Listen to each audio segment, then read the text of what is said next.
It's time for the Middle Age Show. This week in location-based marketing, episode number 40. I feel like going out and buying a sports car. I don't know what to say. We've hit number 40. Episode number 40. It's halfway through our lifetime, I suppose. This is unbelievable.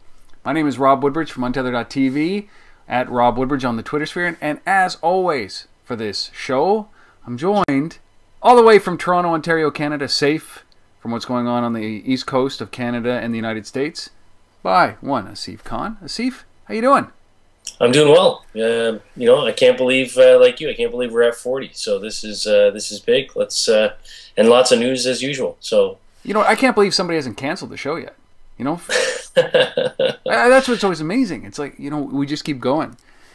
Asif is president and founder of the Location-Based Marketing Association, found at the lbma.com and at the LBMA and at Asif R. Khan on Twitter, everywhere. I mean, you can find him anywhere. Just type in Asif, and I'm pretty sure that you're the first guy. You're the SEO guy when it comes to Asif, aren't you? Yeah, I'm not sure about that, but anyways. All right, but Asif R. Khan is your Twitter account. So yeah, that should be the only one. Well, yeah, as you're saying, not only has this been a great August for technology companies and news and everything like that, it's also been very active when it comes to the location-based marketing world. We've had some blockbuster announcements this week, I think, that from some of the pioneers or some of the big guys in the space. And we're going to talk about things like, hey, the future of radio, perhaps, two-way radio, targeted radio. We're going to talk about targeted deals, as with Placecast. We're going to talk about Dunkin Donuts, Dunkin Nation, and we're going to talk about this thing called Facebook Places and a little bit of Gowalla in there to mix it up, and a couple of deals, actually a couple of acquisitions, consolidation happening in the market. Our product and resource of the weekend. We got to get to it because we could be here all night talking about this stuff if we don't, right? Absolutely. So let's jump right into it. First story, ScreenReach. I think this is the future of radio, don't you? Absolutely. I think delivering location-based content, whether that be television, radio, print, newspapers, what have you, and we're going to talk about that a little bit going on towards the end as well. Is the way everything's going to go. And so ScreenReach is a company. It's been around for a while now, a couple of years. They're based in the UK, and so the big announcement from them this week is they've licensed their location technology to a company called Bauer Media. And so Bauer is a company that's been in the radio app business for a while. They've got about 1 million downloads. And one of the challenges that you have in this space of internet or online radio is if you're delivering that in the traditional format with local advertising. When somebody's listening to, say, their favorite radio station from Toronto and they're on the road in New York City, the local ad that they're hearing, which is coming from Toronto, may not be so relevant to them when they're in New York or in London or San Francisco or wherever. And so this ability to kind of deliver local ad content as well, based on detecting your physical location and knowing where you're listening to that station from, becomes really interesting. And it's absolutely, I think, the way all radio is going to go. I love this just simply because of the geotagging, obviously, and I mean that's what we talk about here, is that the ability to target marketing based on your location. I also love the fact that that this is something that I do believe that this will disrupt traditional radio. You just can't you can't have this kind of targeted advertising or targeted marketing with over your car radio, can you? So this is a really big wake up call, I think, for the radio industry. It should be, anyways. If they don't get it, let them suffer. But there's two things that are happening here. There's a in radio, at least in Ottawa, and especially maybe in Canada as well. And I'm going to base it on the United States as well. The independent radio stations, smaller radio stations, are hyper local, right? It's like the ads are like Joe's Butchery on the corner or Bill's auto shop on the corner, and I think that's very effective. But as you said, when you're taking these on the road and you're trying to tune into some of the radio stations that you're in, like I listen to the Yankees games on MLB.tv, right, the audio streaming, and the ads that they play to me are New York based. So why wouldn't they extend their reach and offer something like this and make it so that it's geo-targeted, so that I get my Ottawa or my local ads here, just like they do when it comes to television and the Super Bowl. Absolutely. I mean, and it should be win-win for both parties, right? I mean, you as the consumer are getting relevant ad content based on your physical location, and from the radio station perspective, I think they get new ad inventory to go out and sell that they didn't have before. So it's effectively just net new revenue. I like it. So I think that's quite interesting. Well, I think so, and so this is something that we should definitely be watching. And I think that when it comes to the future, what I'd love to see is that even a little bit more is that we've talked about this, which is the idea of expiring inventory, and when you add weather and location and time of day to something like this, it can be pretty powerful. Perfect. So that's ScreenReach partnering with Bauer Media. Every time I hear Bauer, I think of what every good Canadian does. Well, I was right with you too. So skates, like, what are they doing in this space, right? Although we're not quite ready for hockey season yet, anyways. What do you mean? I think Canadians are always ready for hockey season. Yeah. There's two seasons, right? Everybody says it's construction and winter. It's like there's only one season in Canada. It's hockey season. Are you saying the Yankees are done? No way. The Yankees are never done. Wild card at least, right? But I mean, I think the Jays are done. Unfortunately, the Jays are cooked. Think so. I agree. After losing 12-0 today, there's your sports score. Yankees lost 2-0. Jays lost 12-0. 14 strikeouts though by David Price. Come on. I know. What a dominant performance. 12-0. Anyway. Second story. This is an interesting one, and I love your take on this, and I'm not going to spoil it. But Placecast is adding OEM push notifications, and traditionally Placecast has been very insular, right? It's our app, it's our everything, and now they're opening it up, which is pretty significant, I would say.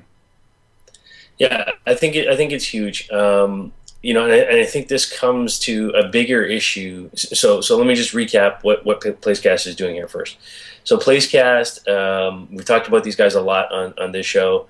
Their model up until now has been geofencing, pushing deals over SMS, primarily delivered through relationships with carriers, so O2 in the UK, AT&T in the US. Yep. Subscribers opt in through their carrier to receive deals within a virtual boundary called a geofence, and those deals are pushed over SMS, and the platform behind it is Placecast. So what's changed, or what's new, it hasn't changed, they're still offering that, but what they're offering in addition to that now is an OEM kind of push notification function. And where this is coming from, where I believe this is coming from, because at the LBMA we have a lot of retailers that we work with, and what I'm hearing over and over again, especially from the big guys, guys like Target and people like that, are saying, look, we have our own app. You can go download it from the iTunes store, the App Store, and that app has a significant user base of its own right. And these bigger retailers are starting to come around to, we've experimented a little bit with Shopkick, and we've tried this and we've tried that. But it's been a little bit of experimentation with a whole bunch of things. And at the end of the day, I firmly believe anyways that the big guys are going to say, look, we're going to stick with our own app. It's going to be the Target app, or the Best Buy app, or the whatever app. And we want to have all these features and functions that are all location based, but they're going to be embedded in our app. And so effectively Placecast, I think, is recognizing that, or seeing that in the market from talking to these retailers, and perhaps some of the retailers just haven't bought into their past offering and have been reluctant to do it for that reason. And so what they're saying now is, look, here it is. There's an SDK. We'll work with you. We'll embed this ability to push deals into your own app now. So it's no longer the the AT&T shop alerts system. Mm-hmm. It's now Target working directly with Placecast and pushing the deals through their own app, still via SMS, or through the app itself. And this is owning their own brands, and owning their own customers. And I think that when it comes to something like this, like Placecast, I think at the beginning, because this is a no man's land, especially it was about 18 months ago, and I think relying on somebody like Placecast would have been a smart move while they're trying to figure out how this industry is going to play out. Right. But now they see it. They don't want anybody else to own their customer, like Target, for example, and Placecast, is now in the middle of it, and it's a company like Target or anybody who has a big brand or is a big brand and has customer base is now looking at them saying, like, we want to control our customer. We don't want it out there with somebody else or a third party. We're very concerned about that, and Placecast becomes that third party now. So owning your brand, owning your customer base, very, very important for a company like Target or anybody else. And then the other thing is that I'm not sure that they want to pay so that Placecast can develop their customer base. You know what I mean? Yeah, I mean it's about it's about a couple things. It's about the brand. It's about customer loyalty and retention. Issues, and we've talked about that a lot with Groupon and things like that. Yeah. And then I think the most important piece is all the data about the users and trends and what they're doing with it. And owning that data because it's your own app and controlling it. I think for these big guys, has a lot of value in terms of determining, future decisions and on ad spending and other things. So anyhow, I like this move by Placecast. I think it's a good direction to go, and I see a lot of big brands, big retailers stepping up and engaging with it. Yeah, so definitely their reach is now going to expand as a result of opening this up to other applications, not controlling it in their own. So probably a good move. And I think that it's probably what they need to do to survive in this space, and because they are a utility in somebody else's app ultimately, and that's good. So I've got a question for you, Steve. What's that? You ever have aspirations, political aspirations? You ever want to be like here we are in Canada, but Prime Minister, maybe President? Once upon a time, Rob. Once upon a time, but I think we all did, right? Well. If I was on the debating at one point. What's that? I was on the debating team at high school. I never had political aspirations because you get criticized quite a bit and you get flamed and roasted in the media. But if you're down in the States, there's a big opportunity for you. I think there's a career here. I think that you could be maybe president of Dunkin Nation. I think that's an aspiration. I think so. And so this is following up on Dunkin Donuts has been very active in this space. We talked about them in the past and some stuff that they've done with Scavenger, and they had this thing a while ago called the Ultimate Coffee Fan, and so that they run these kind of time sensitive campaigns every once in a while. And so the one right now is become president of Dunkin Nation. And so what this is based on check-ins on Foursquare or Facebook.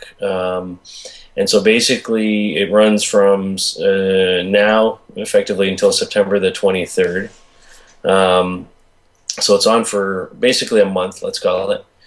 And so you go to anywhere in the U.S. to a Dunkin Donuts and you check in on Foursquare or Facebook Places, and you get a chance to be named president of Dunkin Nation. And so you're entered in. There's a ticker that's running, I think, on their Facebook page. Yep.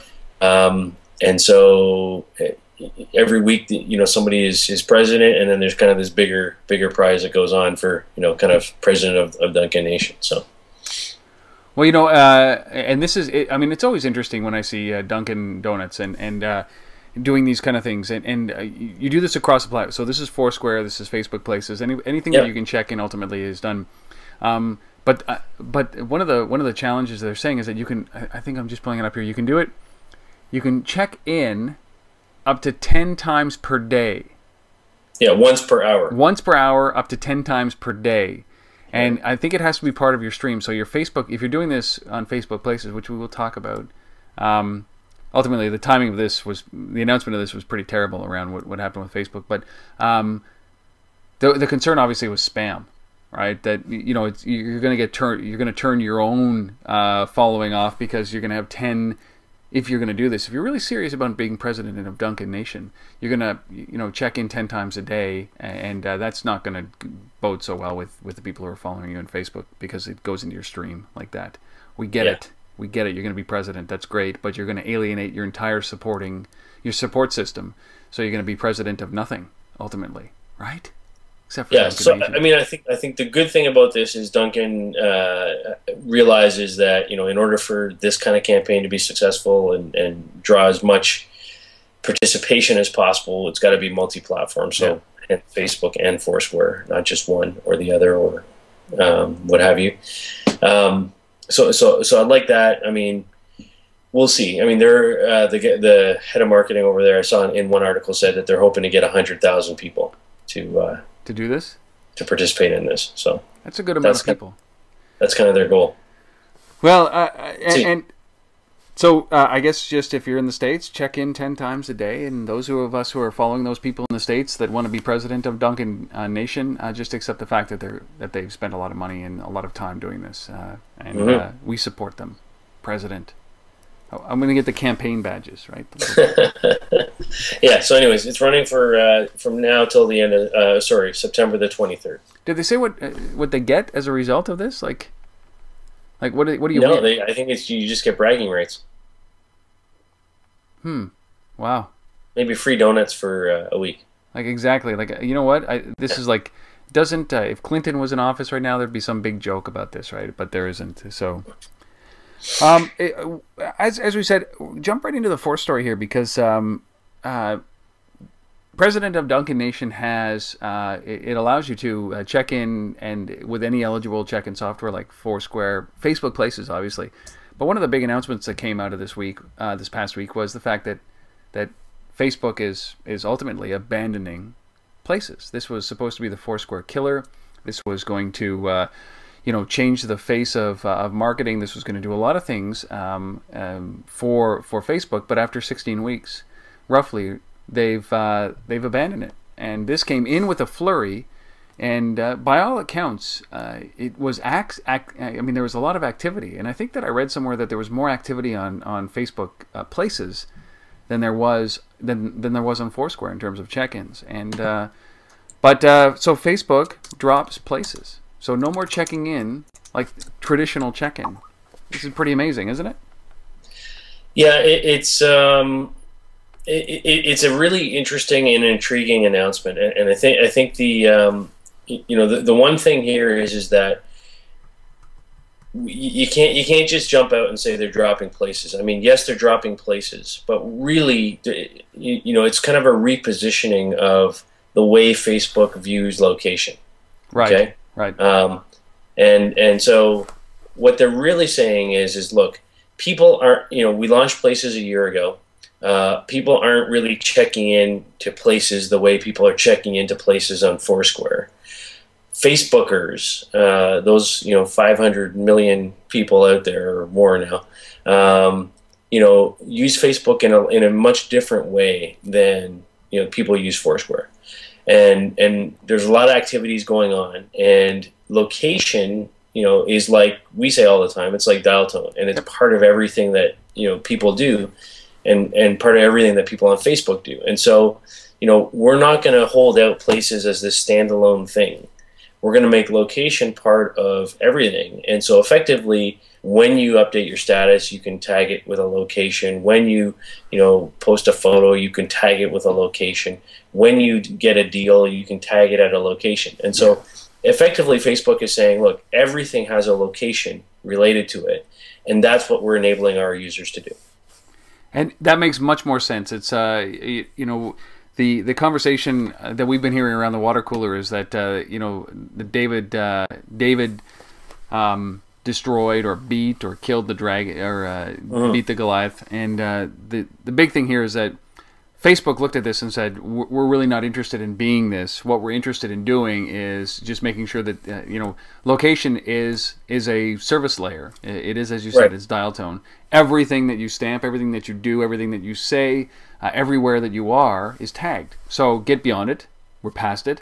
Now, let's start to add some value around that. So some real value around location, and make it so that I don't have to do anything. I don't have to create an action. I don't have to launch an application, stamp my location. But every action that I do from within that location is tagged as such. And I think that that's pretty powerful. That's a big, big, big, big, big change. Because it looks like, I look at Foursquare and think, could they do that? No. Right? Yeah, they're trying to diversify. Absolutely, they could not do that. And I think the second thing too is the other they announced just yesterday actually, kind of a related piece to this. So this it seems like Facebook's kind of rolling these things out, kind of one at a time. Yeah. But first they come out and they say we're dropping places and we're really repositioning the way we look at location as part of everything that Facebookers do. The second thing is they then announced that they've dropped the daily deal piece. Yeah. So they're not going and competing with Groupon, and they're not doing here's our daily deal kind of thing. But they still have the deals associated with check-ins and places. So the Dunkin piece, if they had a deal tied to that, would still be effective. It's still available through Facebook. But they're not pushing you a daily deal anymore, which is something that they had launched a while ago.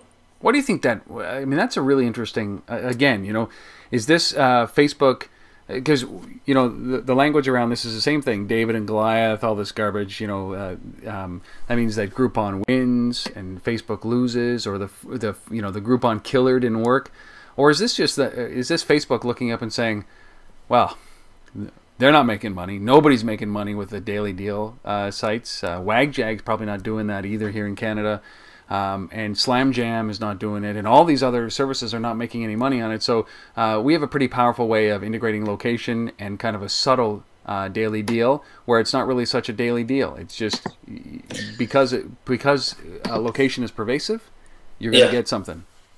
Yeah, I think your first point is probably the one that makes the most sense, and that is the daily deal sites, as we know them, whether it's Groupon or Living Social or what have you, there's huge amounts of cash being burned there in terms of sales forces that are sitting there hammering, knocking on doors or calling on companies, trying to put and source deals. And we know these companies are losing a lot of money in doing that. And Facebook's kind of basically saying, look, we don't need to be in that business. We've got, advertising revenue, all sorts of other revenue that we can focus on. If a merchant who's on Facebook wants to put up their own deal, great. Let them go do it. Let people check in, let them get it. But, why do we need to go and chase and source daily deals? That's what I'm hearing from this. Well, I think so. It doesn't make sense. I mean, my views, and we're not going to get into that about the daily deal and the Groupon stuff. We will not remember these companies in a short period of time. I think that it's not a great business model. It's the same reason why you don't have coupon companies worth $100 billion, right? It's anyway. But the other big news around this was I got to bring it up. Absolutely. Which is Gowalla, and a little bit of background on Gowalla is that they were in this business, obviously. If you're new here and you've never listened to this podcast before and you don't know who Gowalla is, it won't surprise me, because these guys were number 2 in the check-in economy. They moved out of the check-in and went into this kind of curator of locations. And then one of the key things that I thought was their differentiator, the key differentiator, was virtual goods, where you stamped yourself at a location. You could have been at the Coliseum, for example, and you stamp yourself at that location, and then you get a virtual good, like you pick up a little trinket or a little virtual good that's from the Coliseum, like maybe a little piece of stone or something, whatever. It's a virtual good. Right. But I thought that this was a really great way to capitalize on the fact of your location, and you could turn those virtual goods into real goods, and there could be campaigns around this, like the New Jersey Nets did around their basketball team, giving away tickets. And I look at that and I think that was really their key differentiator. And they announced this week, Asif, that they're not going to do that anymore. So I don't know what they're doing anymore. But again, let's take everything of value out of that company and toss it. And then what are you left with? You're left with this commodity, which is location, and everybody else doing the same thing as Gowalla. And it just, man, it frustrates me. that they're doing this. Yeah, I'm perplexed by this announcement. Like you, I thought that was one of the key differentiators. In fact, I always looked at that kind of virtual items, the virtual goods piece, as something that you could actually extend even further, via things like augmented reality and let's say Gold Run plus Gowalla or something like that. Would be really interesting. And obviously, Gold Run, in the augmented reality space, is doing lots of great things with retailers like H&M and others. So, for me, I always had this vision of, when you think about virtual goods and location, for me, the ideal scenario is you walk into a place, say you walk into a Starbucks, I'm just going to make one up now. You walk into a Starbucks, you hold up your iPhone, and in the air, in augmented space, there's a whole bunch of virtual items just sitting. And they might be completely virtual, like some kind of trinket or something like you just described, or they might be real things that you could actually grab. So, like for example, just play with me here for a second, Rob. I'm listening. I walk into a Starbucks. I've got my 10 favorite songs on my iPod or my iPhone, and there's this great track I'm listening to that I really like right now, and I'm like, you know what, other people should listen to this. And I can leave that track sitting in virtual space in that Starbucks, at that location, at that physical location. And the next guy comes in and holds up his phone in augmented reality and sees that track hanging there in the air and can actually claim it. And you think about that, and you think about the potential revenue or ad piece around that from the music labels that you could tie in. I mean, for me, that's the kind of thing that I expected to evolve out of Gowalla's virtual items. Yeah. So again, I'm kind of blown away by this. Now I do know from others who've used this that many people, those who actually really focused on the virtual item piece and were the collectors, let's call it. A lot of these people would just go and kind of fake check-ins and do all kinds of things on Gowalla just to get those items. So maybe from an auditing perspective, in terms of how many people are actually using Gowalla and all those kinds of things, maybe the numbers really aren't what we thought they were. I don't know. Well, I think that they've done a terrible job of publicizing this. And I remember, when they were popular, when Gowalla was part of the conversation, and we've done 40 episodes of this, they were part of the first 5, and it was kind of, where is Gowalla since then? But when they were part of the conversation, people would always talk about these virtual goods as not understanding what these virtual goods were, right? And they didn't do a very good job of it, but they kept on saying, look, you can do it. Like, if you're interested in virtual goods, we can do it, but it had to go to Gowalla, and they would only accept a certain number of clients that they could actually work with, because there wasn't an open environment. Not everybody could build a virtual good. Right. It had to go through Gowalla.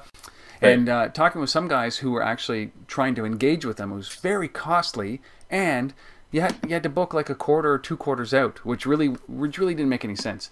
So maybe it's a capacity issue. They did a terrible job marketing this.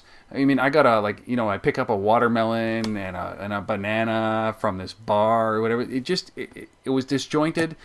They dropped the ball completely. And maybe this is them just saying, look, we sucked. Maybe somebody else will do good. Because all the reports I've read, and there are lots of them, talk about virtual goods as that next piece, not the one that should be left behind. Right. So, Gowalla, what are you doing? If anybody from Gowalla is watching this, look, we don't mean to insult you, but somebody explain what you're doing, because, good Lord, you had something. Get in touch with us, and happy to get back on here next week and kind of correct any misconceptions. So we'll bring you on. Yeah, come on the show. Good Lord. So Facebook dropping places, Gowalla dropping out is ultimately what it says. Like, I give up, because they also stopped their virtual, they had geotag notes where I could, type a note and geotag, and this is kind of commonplace in Foursquare, but they stopped doing that as well. So not only can I not get my, my virtual good at the Coliseum, I can't leave a note for somebody at the Coliseum anymore, which is just insane. Anyway, what happened? Bring back my Gowalla. Go back. We want Gowalla circa 2010, early 2010. Yeah. Anyway, that's it. Those are the big announcements this week. ScreenReach partnering with Bauer Media Placecast finally OEMing their push notifications. You can become president of Dunkin Nation. Do it right now. Facebook drops places. Gowalla drops out. That's not bad. That's not bad for our middle-age show. Jump right now into some deals, and here's starting to roll. Let's see. I don't know if you're just finding these stories just to prove a point that you were right from January when you said this is going to be the year of consolidation. But here are two deals right now talking about consolidation. CityPockets acquiring DealBurner and GroupCommerce buying SocialLight. Let's talk about these two deals quickly. Yeah, and a lot of these deals we've been talking about lately are all around that New York market. So it's, you know, I think a lot of these deal sites were based there, and so we're starting to see a lot of those come together. But yeah, so CityPockets, this is a tool for, you know, the deal hound out there, and so effectively they've acquired this little company called DealBurner, and DealBurner is a service kind of like Placecast that push deals out over SMS. And so, you know, the combination there kind of gives them that SMS plus app plus, you know, tie it all together, and you know, we've got kind of almost a full-fledged service. You know, we just got to go figure out how we compete with Groupon and Living Social and everybody else. I wonder if they're even trying, right? So maybe CityPockets is just like, you know what, New York's a big enough market. Right? Yeah. One city's a big enough market. There's a bunch of guys that are doing that, right? We've talked about that before. So, so that's CityPockets. What about GroupCommerce buying SocialLight? I love these names, right? GroupCommerce is basically another kind of group buying service. Yeah, another New York-based company. Yeah. So these guys are a little bit different. They are call it a deal publishing platform. And so, you know, if you're a publisher, you would basically push your deals out through the GroupCommerce platform. So they're kind of a little bit kind of downstream in the sense of, you know, they're kind of behind the scenes somewhat. Yeah. And then so they bought this company called SocialLight, and you know, SocialLight's, it's interesting because this is a company that's been around for a couple of years. And as has GroupCommerce. I mean, both these guys were founded in kind of late 2009, early 2010 kind of thing. Yep. They've raised a bunch of capital. So GroupCommerce raised, I think, $18 million at one point. They've got about 100 employees or so, from what I read. Wow. And they've got some pretty senior people on the team. They got, you know, ex-Google people, DoubleClick people, you know, on the executive team. So these are guys that know what they're doing, have done it before, and yeah, we'll see. I mean, I think it's another one of those. You know, perhaps we can focus on a geographic market and kind of make a go of it. But again, you know, another New York company. Yeah. Well, so, and again, we sound like a broken record, but we're going to start to see this even more. And these are all localized. It's funny that the location companies like this, the localized companies like this, are actually picking up the local equivalent, like the complementary technology, right, you know, in New York City. And what I love about these things is that this is really a great sign of a thriving, vibrant ecosystem where you've got this much choice, where one company can buy another and they're basically neighbors. And this is something that I like. It just shows you how far New York has come. A ton of it going on in the New York area. So. All right, so CityPockets buying DealBurner and GroupCommerce buying SocialLight. If you guys have a deal that you'd like to profile, investment, acquisition, whatever it might be, let us know. untether@gmail.com or wherever you find this, and we'll do our best to cover it on this show and give you a little bit of plug.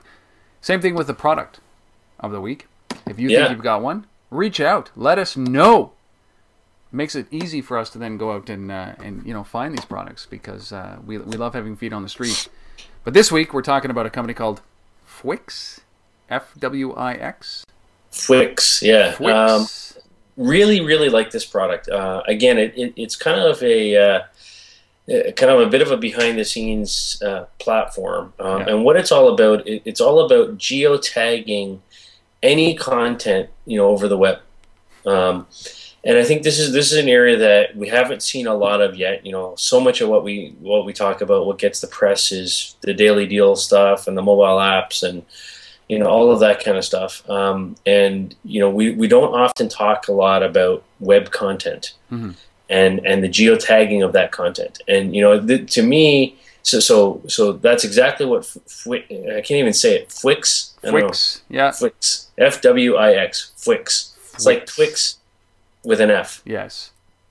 Probably doesn't taste as good, but tasty anyways, Twix with an F. So these guys have an API, and if you're developing anything or you've got web content basically coming through a system, they allow you to geotag that content. And I think why this is so important is you remember, I don't know, Rob, maybe 6-7 weeks ago we talked about, I think the product we talked about was a company called TapIn. Yep. Which was this basically a newspaper app incubated out of the San Jose Mercury News. And it was all about serving you news content that was geolocal to where you are. Yeah.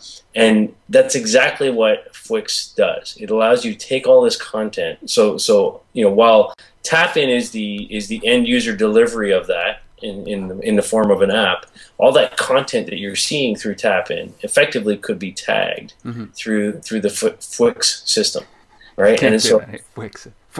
I can't. It's terrible. I can't say it. But anyhow. If you're a publisher out there, you're in a newspaper, you're a magazine, you're whoever you are out there, and you're putting content out on the web, start thinking about how you geotag that content. So important. And it's going to be huge. It's going to be huge because as people we want to it's the same as the radio discussion earlier. Yep. Right, that we were talking about. I'm listening to radio when I'm in New York City, but the radio station I'm listening to is in Toronto or it's in London, England, or wherever it is.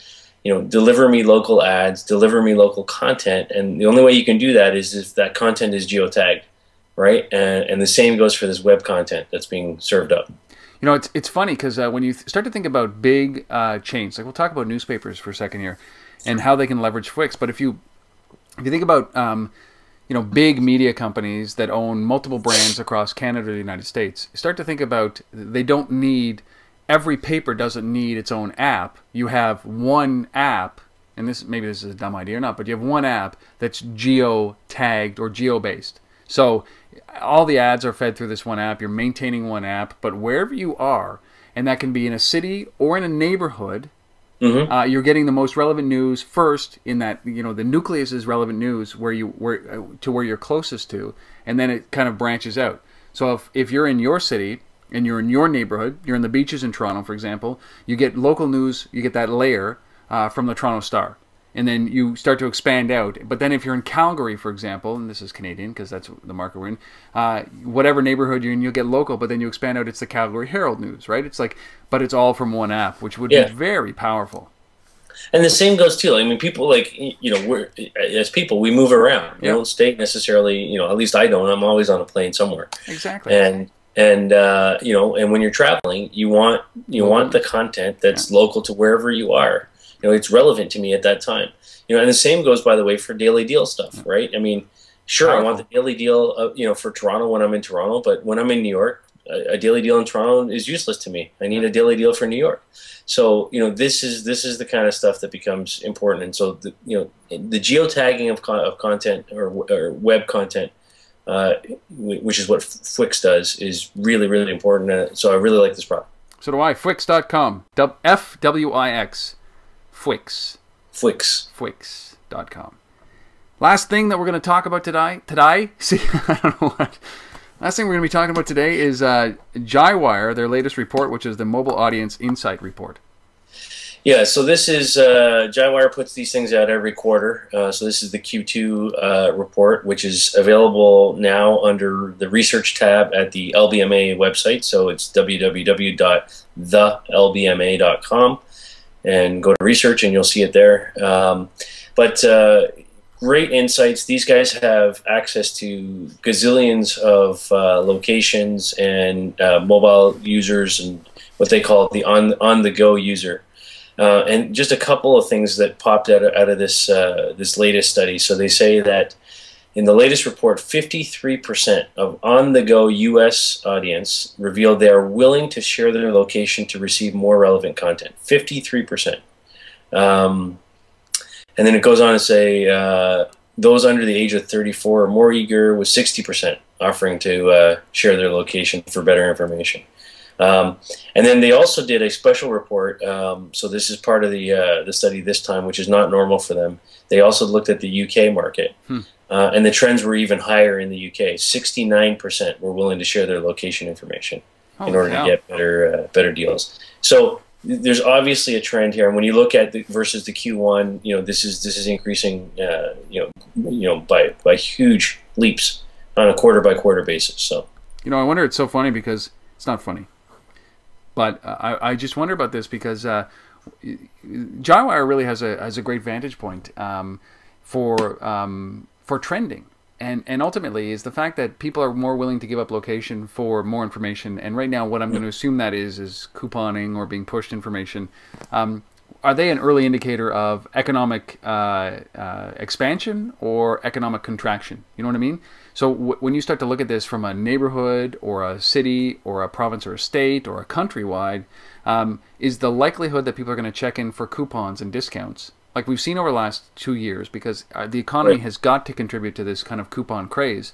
But is the likelihood going to increase as as home budgets or personal budgets start to shrink, so that they're looking at this saying, what, I'm willing to give up a little bit of my freedom of my information, a little bit, and everybody's got a price because I'm interested in that coupon. I'm interested in finding out a discount. And so when you start to think about the trend, Twitter has been called the nervous system of the internet, because things trend on Twitter almost immediately. And then I can't think of a news story in recent memory that I haven't found out that's been broken on Twitter, that I haven't found out first on Twitter and second on the news, right? So same thing when it comes to these reports, is that could you look at this over the last number of quarters and look at it and say, you know what? I'm worried about the UK, I'm worried about London, or I'm worried about this neighborhood because there's a higher propensity to check in or a desire to check in for discounts or for coupons. And I think you could. I mean, and I think certainly Johnwire and some others, that are kind of in mobile data, whether that be guys like ComScore or people like that as well. I'm sure anybody in that space that's got access to that kind of data, has that ability to kind of drill down and look at individual cities or regions and trending that way, and potentially could do some sort of economic forecasting. So I think it's really interesting. But anyways, this data is significant. So take a look at it when you get a chance. Again, it's available under the research tab at www.thelbma.com. And it's just Johnwire Mobile Audience Insights Q2. Sweet. That's it. We covered the week. Done. There's nothing left. Nothing left until episode number 41, where we start a decline. We're going to just start counting down now instead of counting up. It's like episode, 39 episodes left if we're at mid-age. I'm going to go out and buy my sports car. I wish I could do it as a virtual good, but Gowalla, you screwed me. Going to have to go spend some real dollars on it. Anything on tap for you? Facebook Travel credits. or anything? What's that? Facebook credits? Facebook credits, exactly. I'll take them. All right. You're in the city this week, or are you traveling? I'm around. Nice. No. Well, things start to pick up for everybody in September, I do believe. So we'll be back here next week for episode number 41. Until then, if you have any interest, or if you have any stories that you think that we should be covering, any deals that you want us to know about, or any products that you'd like us to take a look at, reach out at untether@gmail.com or asif@thelbma.com. Either way is fine, whatever you feel more comfortable with. We'd love to hear about it. And, we can't thank you enough for participating in our first 40 episodes. We'll say this every episode going forward until we're done, which will be a long time from now. But we really appreciate the audience that you guys, we appreciate you guys and the fact that you bring us in every week to talk about this space that we're really passionate about. And hopefully you're finding some value. So we'd love some feedback at those email addresses before. Asif, we'll be back here next week for 41. Absolutely. Thanks very much, Rob. All right. Good night. Cheers. Have a good week, everybody.